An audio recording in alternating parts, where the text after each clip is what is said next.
La place d'armes du centre d'instruction de Makola, à quelques kilomètres de Pointe-Noire, répond en ce jour samedi, 25 janvier 2025, à un rituel traditionnel militaire. Celui de la clôture officielle du 17e cours de franchissement session 2022 sous le patronat du général de brigade Charles Victoire Bartandi, commandant des écoles des forces armées congolaises. Cette formation militaire, qui s'est déroulée sous forme de régime interne, a regroupé 357 stagiaires, dont 37 de sexe féminin, venus des forces armées congolaises et de la gendarmerie nationale. Pendant 4 mois, ils ont mis du cœur à l'ouvrage pour apprendre les techniques de base qui aspirent au grade de sous-lieutenant. Le commandant du centre d'instruction de Makola revient sur les grands enjeux du stage. Le gouvernement a été ponctué par 2 phases majeures.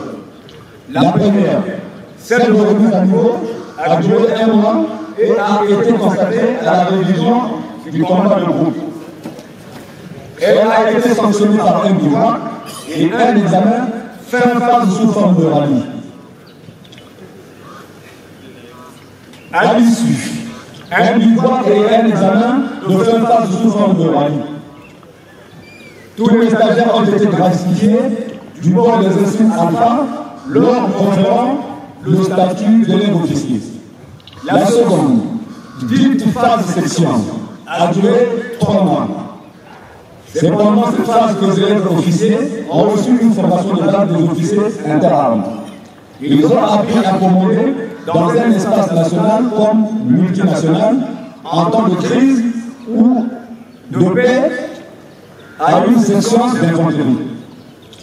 En dehors des domaines spécifiques de la formation opérationnelle et de l'exercice de l'autorité, un accent particulier a porté sur les disciplines comme la formation militaire générale et l'éthique.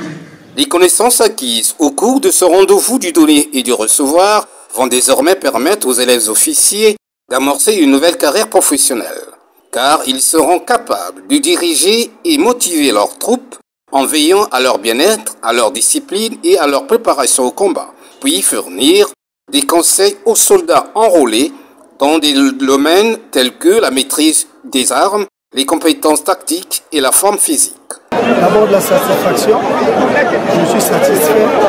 En plus, c'est comme un devoir accompli, parce que tout militaire, quand tu commences une carrière, l'objectif c'est d'avancer au grade.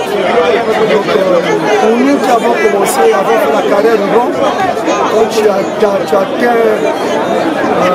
le cap d'être officier, c'est-à-dire tu arrives à être admis au corps d'officier, c'est une fierté qu'on ne peut pas expliquer. Le renoncement va droit à l'Éternel des armées, le créateur de toutes choses, celui qui donne le souffle de vie, et surtout au membre du commandement des forces armées congolaises, au commandant de la zone militaire de force numéro 1, particulièrement parce que j'évolue dans ces services, ainsi qu'à mon chef hiérarchique et à tous ceux qui ont contribué pour que je sois officier, surtout à ma famille. Parce que sans le soutien de la famille, on ne peut pas être un bon soldat. La formation continue au sein des forces armées congolaises reste et restera un moyen sûr de renforcer chaque fois les capacités opérationnelles du personnel militaire, et ce pour une meilleure sécurité de la population congolaise.